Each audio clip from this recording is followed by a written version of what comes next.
ചേർത്തല ബിന്ദു പത്മനാഭൻ തിരോധാനത്തിൽ നിർണായക വെളിപ്പെടുത്തൽ. തിരോധാനത്തിന് ശേഷം കോടിക്കണക്കിന് രൂപ വിലമതിക്കുന്ന ബിന്ദുവിന്റെ ഭൂമി സ്വന്തമാക്കിയ സതീശന്റേതാണ് വെളിപ്പെടുത്തൽ. 2005 മെയ് മാസത്തിന് ശേഷം ബിന്ദു ജീവനോടെ ഇല്ലെന്നാണ് അന്വേഷണ സംഘത്തിന്റെ വിലയിരുത്തൽ. എന്നാൽ 2006 ഭൂമി വിൽക്കാൻ സെബാസ്റ്റ്യനൊപ്പം ബിന്ദു എത്തിയതായി സതീശൻ ന്യൂസ് 18നോട് പറഞ്ഞു. താനുമായി ഭൂമി ഇടപാട് നടന്ന ദിവസം സെബാസ്റ്റ്യനും ബിന്ദുവും താമസിച്ചത് ഒരുമിച്ചാണ്. വസ്തു എഴുതി നൽകാതായതോടെ കേസ് കൊടുത്തെന്നും ഒരിക്കൽ പോലും ബിന്ദു ഹാജരാകാത്തതിനാൽ തുക കെട്ടിവെച്ച് വസ്തു സ്വന്തമാക്കിയെന്നും സതീശൻ പറഞ്ഞു. കഴിഞ്ഞ ദിവസം സതീശനെ ക്രൈംബ്രാഞ്ച് ചോദ്യം ചെയ്തിരുന്നു. കഴിഞ്ഞ ദിവസങ്ങളിൽ കോട്ടയത്ത് നിന്നുള്ള ക്രൈംബ്രാഞ്ച് സംഘം സെബാസ്റ്റ്യനുമായി ബന്ധപ്പെട്ട കേസിൽ സതീശൻ എന്ന വ്യക്തിയെ കണ്ടിരുന്നു. അദ്ദേഹത്തിന് ചില സ്ഥലമിടപാടുകളുമായി ബന്ധപ്പെട്ട കാര്യങ്ങൾ വിശദാംശങ്ങൾ തേടാനാണ് എന്നുള്ളതാണ് അന്വേഷണ സംഘത്തിൽ നിന്ന് നമുക്ക് മനസ്സിലാക്കാൻ കഴിഞ്ഞിട്ടുള്ളത്. മാത്രമല്ല അദ്ദേഹത്തിന്റെ സഹോദരനുമായി ബന്ധപ്പെട്ട ചില ഇടപാടുകളും സെബാസ്റ്റ്യനുമായി ബന്ധപ്പെട്ട് അറിയാനുണ്ട് എന്നുള്ളതാണ് അന്വേഷണ സംഘം പറയുന്നത്. എന്തായാലും സതീശൻ നമ്മളോടൊപ്പം ചേരുന്നുണ്ട്. എന്തിനു വേണ്ടിയാണ് കോട്ടയത്ത് നിന്നുള്ള അന്വേഷണ സംഘം താങ്കളെ തേടിയെത്തിയത്? എൻ്റെ കോട്ടയത്ത് നിന്നുള്ള ഒരു ക്രൈംബ്രാഞ്ച് ഓഫീസേഴ്സ് വന്നത് എൻ്റെ സഹോദരൻ ജയദേവൻ സെബാസ്റ്റ്യനുമായിട്ടുള്ള ബന്ധം വല്ലതും അറിയാവോ, അവർ തമ്മിൽ ഫൈനാൻഷ്യൽ ഇടപാടുണ്ട്, അത് മാത്രമാണ് അവർ എൻ്റെ അടുത്ത് ചോദിച്ചത്. അത് പിന്നെ ചാനലുകാർ ഇവർ വന്നെന്നും സതീശൻ വസ്തു ഇടപാടുണ്ടെന്നും അത് ഇവരവിടെ ന്യൂസിച്ചെടുത്തെന്നും എനിക്കറിയില്ല. ഈ സെബാസ്റ്റ്യനെ അറിയാമോ? സതീശൻ ഞാൻ ഒന്നിച്ച് പഠിച്ചതാണ്, പിന്നെ അതൊരു വീട് ദൂരം നല്ല അടുത്തല്ലേ. പക്ഷേ ബിന്ദു പത്മനാഭന്റെ ഒരു പ്രോപ്പർട്ടി നിങ്ങൾ വാങ്ങിയിട്ടുണ്ടല്ലോ, അത് ഞാൻ കോടതി വഴി നടത്തിയെടുത്തു. അതെങ്ങനെയായിരുന്നു ആ കച്ചവടം? അത് അവർ വന്ന് എൻ്റെ അടുത്ത് നേരിട്ട് ബിന്ദു സെബാസ്റ്റ്യൻ കൊണ്ടുവന്നു. അപ്പോൾ അവരുടെ ഇത് വെച്ചിട്ട് പൈസ വേണമെന്ന് പറഞ്ഞു, എഗ്രിമെൻ്റ് എഴുതിയിട്ട്. അപ്പോൾ ഞാൻ പറഞ്ഞു ഇപ്പം തരാനൊക്കെ ഇല്ല, വസ്തു കാണണം, വസ്തുവിൻ്റെ ഡോക്യുമെൻ്റ് അവർ അന്നേരം എൻ്റെ കയ്യിൽ എടുത്ത് തന്നു. പിറ്റേ ദിവസം പോയി ഇത് കണ്ടു, എഗ്രിമെൻ്റ് എഴുതി. 6 മാസമായിട്ട് ഇവർ വരുന്നില്ല പ്രമാണം നടത്താൻ. അന്ന് എത്ര രൂപ അഡ്വാൻസ് വാങ്ങി? അന്ന് 1.5 ലക്ഷം. അത് കഴിഞ്ഞ് ബാക്കി കോടതി കെട്ടിവെച്ച് നടത്തിയെടുത്തു.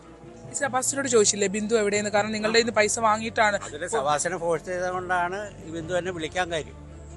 ഞാൻ പറഞ്ഞു ഇതിനെ കൊണ്ടുവന്നത് നീയല്ലേ, അത് അതൊന്നാരാണ് വിളിച്ചത്. പക്ഷെ എന്തെങ്കിലും ദുരൂഹത തോന്നിയിരുന്നോ? ബിന്ദു പിന്നെ കാണാതായതൊക്കെ ബന്ധപ്പെട്ട് എന്തെങ്കിലും ദുരൂഹത തോന്നിയിരുന്നോ? എനിക്ക് ഇപ്പം ഞാൻ ചാനലിലേക്ക് കൊടുക്കണം എന്ന് വെച്ചാൽ ഈ സ്ഥലം നടത്തിയെടുത്തത് ബിന്ദുവിൻ്റെ സ്ഥലമല്ലേ സെബാസ്റ്റ്യൻ നടത്തിയെടുത്തത്. അപ്പോൾ അതിനകത്ത് ദുരൂഹത ഇല്ലാതില്ല. ബിന്ദുവിന് എന്തെങ്കിലും സംഭവിച്ചിട്ടുണ്ടാവുമെന്ന് കരുതുന്നുണ്ടോ? നിങ്ങളോട് 2006 വരെ 6-ലാണ് ഇത് എഗ്രിമെന്റ് വെക്കുന്നത്, 2007 ഞാൻ കേസ് കൊടുക്കുന്നത്.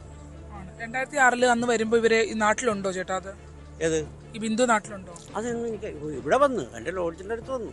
നിങ്ങൾ സ്ഥലമൊക്കെ പോയി കണ്ടില്ലേ? അന്ന് ബിന്ദു ഉണ്ടോ കൂടെ? അല്ല. അതാണ് അദ്ദേഹം വ്യക്തമാക്കുന്നത്. അതായത് കഴിഞ്ഞ ദിവസം ക്രൈംബ്രാഞ്ച് സംഘം അദ്ദേഹത്തിന്റെ വീട്ടിലെത്തിയിരുന്നു.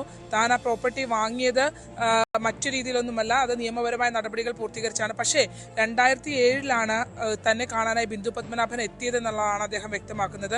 സർക്കാരിന്റെ അല്ലെങ്കിൽ പോലീസിന്റെ അന്വേഷണ പ്രകാരം 2005 ശേഷം ബിന്ദു പത്മനാഭനെ നേരിട്ട് കണ്ടവർ ആരുമില്ല എന്ന് പറയുമ്പോൾ 2007 കേസുമായി ബന്ധപ്പെട്ട് താൻ പോകുന്ന ഘട്ടത്തിൽ 6 മാസത്തെ എഗ്രിമെന്റ് കഴിഞ്ഞ് കേസുമായി ബന്ധപ്പെട്ട് താൻ പോകുന്ന ഘട്ടത്തിൽ 6 മാസം മുമ്പ് 2007 കേസ് കൊടുക്കുന്നു, അതിന് 6 മാസം മുമ്പാണ് ബിന്ദുവിനെ താൻ സ്ഥലം വാങ്ങുന്നതിനായി കണ്ടതെന്നാണ് അദ്ദേഹം പറയുന്നത്. അതിനുശേഷം 4 വർഷത്തിന് ശേഷം കോടതിയിൽ അനുകൂല വിധി ലഭ്യമാവുകയും പണം കെട്ടിവെക്കുകയും ചെയ്തപ്പോൾ ആ ഘട്ടത്തിൽ ബിന്ദു ആ പണം റിസീവ് ചെയ്തിട്ടുണ്ട് എന്നുള്ള കാര്യവും അദ്ദേഹം വ്യക്തമാക്കുന്നു. ഇത് അന്വേഷണ സംഘം വ്യക്തമാക്കുന്നതിൽ നിന്ന് വിരുദ്ധമായ കാര്യങ്ങളാണ് സതീശൻ നമ്മളോട് പറയുന്നത്.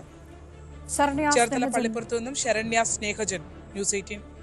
ശരണ്യ സ്നേഹജൻ ചേരുന്നു വിവരങ്ങളുമായി നമുക്കൊപ്പം. ശരണ്യ, ഈ ബിന്ദു പത്മനാഭൻ തിരോധാന കേസുമായി ബന്ധപ്പെട്ട് വളരെ നിർണായകമായ ഞെട്ടിക്കുന്ന വിവരങ്ങളാണ് ഓരോ ദിവസവും ശരണ്യ തന്നെ പുറത്തുവിടുന്നത്. ഇപ്പോഴിതാ 2005 മെയ് മാസത്തിന് ശേഷമാണ് ബിന്ദു ജീവനോടെ ഇല്ലെന്നാണ് അന്വേഷണ സംഘത്തിന്റെ വിലയിരുത്തൽ. എന്നാൽ 2006 ഭൂമി വിൽക്കാൻ സെബാസ്റ്റ്യനൊപ്പം ബിന്ദു എത്തിയെന്നും ബിന്ദുവിനെ കണ്ടെന്നും സതീശൻ ന്യൂസ് 18നോട് പറയുന്നു.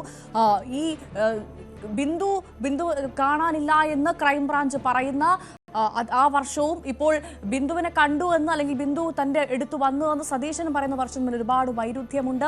എന്താണ് ഈ കേസ്, എങ്ങോട്ടാണ് പോകുന്നത്, എന്താണ് അന്വേഷണ സംഘം പറയുന്നത്? ഒപ്പം ഈ സതീശന്റെ വെളിപ്പെടുത്തൽ അത് എത്രമാത്രം വിശ്വസനീയമാണെന്നാണ് നമുക്ക് മനസ്സിലാക്കാൻ സാധിക്കുന്നത്? ശരണ്യ.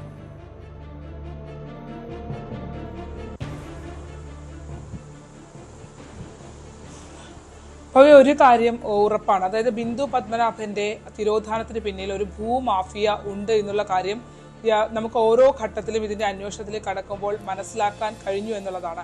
അതിൽ തന്നെ പല കാര്യങ്ങളും സാധാരണ യുക്തിക്ക് നിരക്കാത്ത രീതിയിൽ സംശയാസ്പദമായ രീതിയിലാണ് പല ഇടപാടുകളും നടന്നിട്ടുള്ളത് എന്നതാണ്. ബിന്ദുവിന് 3 ഏക്കറോളം, ബിന്ദുവിനും ബിന്ദുവിന്റെ സഹോദരനുമായി 3 ഏക്കറോളം വരുന്ന ഭൂമി ഉണ്ടായിരുന്ന ആളുകളാണ്. അതിൽ ഉൾപ്പെടുന്നതാണ് ഈ പറഞ്ഞ അമ്പലപ്പുഴയിൽ ഉൾപ്പെടെയുള്ള ഭൂമികൾ. അതിൽ ഇടപ്പള്ളിയിൽ ഉൾപ്പെടെയുള്ള ഭൂമികൾ, അങ്ങനെ കോടിക്കണക്കിന് രൂപ വിലമതിക്കുന്ന ഭൂമികളാണ് ബിന്ദുവിന്റെ തിരോധാന ശേഷം ബിന്ദുവിന്റെ കുടുംബത്തിന് നഷ്ടപ്പെട്ടു പോവുകയും ആ പണം സെബാസ്റ്റ്യൻ ഉൾപ്പെടെയുള്ള ആളുകളിലേക്ക് പവർ ഓഫ് അറ്റോർണി മുഖാന്തരം വരികയും ചെയ്തിട്ടുള്ളത്. അത്തരത്തിൽ ബിന്ദു പത്മനാഭൻ തിരോധാന കേസുമായി ബന്ധപ്പെട്ട് ആ പ്രശ്നങ്ങൾ നടക്കുന്ന ഘട്ടത്തിൽ തന്നെ ബിന്ദുവിന്റെ സ്ഥലം സ്വന്തമാക്കിയ ഒരാളാണ് സതീശൻ എന്നുള്ളതാണ്. സതീശൻ അമ്പലപ്പുഴയിലെ ഭൂമിയാണ് ബിന്ദു പത്മനാഭൻ, അമ്പലപ്പുഴ ക്ഷേത്രത്തിനടുത്തുള്ള ഭൂമിയാണ് സതീശൻ സ്വന്തമാക്കുന്നത് എന്നുള്ളതാണ്. ഈ നമ്മൾ സതീശനെ നേരിട്ട് സമീപിച്ചിരുന്നു. അപ്പോൾ സതീശൻ പറയുന്നത് താൻ കോടതി വഴിയാണ് ഈ ഭൂമി സ്വന്തമാക്കിയെന്ന് അദ്ദേഹം പറയുന്നുണ്ട്.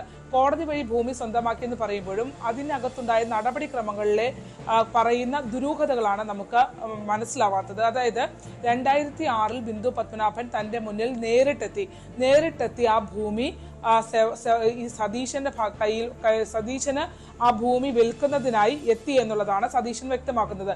സതീശന്റെ ലോഡ്ജിന് മുന്നിൽ സെബാസ്റ്റ്യനും ബിന്ദുവും ഒരുമിച്ചെത്തി. അതിനുശേഷം ബിന്ദു ഈ ഡോക്യുമെന്റുകൾ ഭൂമി വിൽക്കാനുണ്ടെന്ന് താല്പര്യം അറിയിച്ചുകൊണ്ട് സതീശന് നൽകി എന്നുള്ളതാണ് സതീശൻ പറയുന്നത്. അതിനുശേഷം അന്ന് വൈകിട്ട് ബിന്ദു പത്മനാഭനും സെബാസ്റ്റ്യനും പള്ളിപ്പുറത്തെ വീട്ടിൽ ഒരുമിച്ച് താമസിച്ചിരുന്നു എന്നുള്ള കാര്യം അയാൾ നമ്മളോട് സ്ഥിരീകരിക്കുന്നുണ്ട്.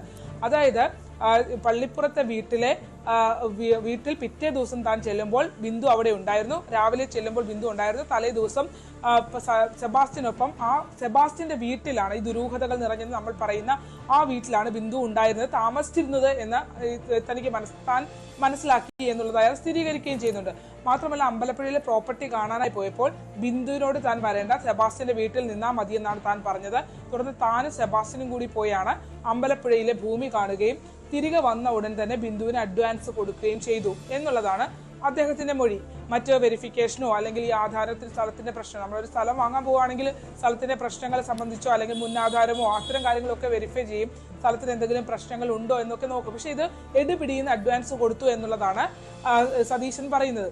അതിനുശേഷം പിന്നെ ബിന്ദുവിനെ കണ്ടിട്ടേ ഇല്ല എന്നുള്ളതാണ് സതീശൻ വ്യക്തമാക്കുന്നത്.